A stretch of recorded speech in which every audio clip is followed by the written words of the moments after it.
I think that before you invest in the Washoe County market, you should know where the data is showing the numbers have been and where they could be going so that you can see, is it a smart time to invest or not? And one thing that's important to know is that the median home price in Washoe County right now is hovering around $400,000. We've seen it go up as high as $420,000. You'll see neighborhoods where it's higher, like in Midtown, the median price is significantly higher. And then as you go further and further out from the center of Reno, you'll find a median home price in neighborhoods that's lower. But overall, average is right around $400,000 right now. If we look at rates of appreciation for the last 60 years, so that's including the boom and the crash of the Great Recession, we saw a cumulative rate of appreciation at just under 5% per year. So that's a pretty safe number to rely on going forward if you were thinking, what's my home going to appreciate at? Some analysts, just because of how hot Reno is right now, are anticipating rates of appreciation of almost 9% per year. But for all practical purposes, to be conservative in the guidance I give you, I'm going to use around 3% because that's a normal, healthy market in America as a whole. So if we go up, you can kind of see we have a lot of renters in Reno and a lot of them who qualify to buy. We'll go over why some of them aren't choosing to, but it's interesting to see who else is out there shopping with you. We need to be building about 3,800 new homes per year. We're building less than 3,400 new homes per year. So that's a supply and demand problem that's going to get exponentially worse. I'm not telling you that to scare you.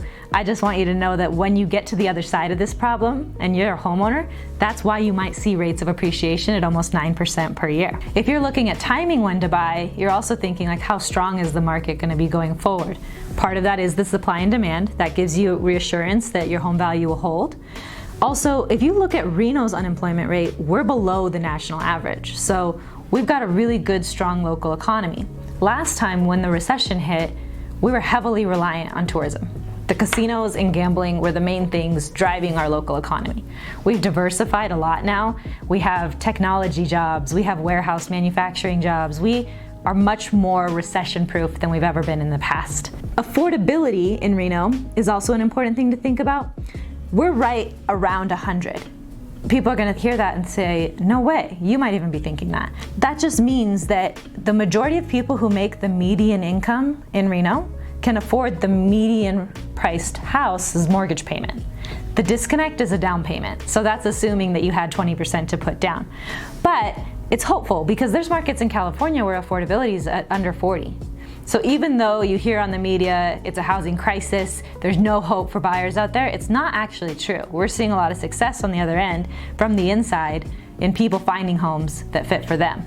The thing is that you want to look at it like an investment. So if we were to compare renting the median priced home versus buying it, you can see how the numbers line up.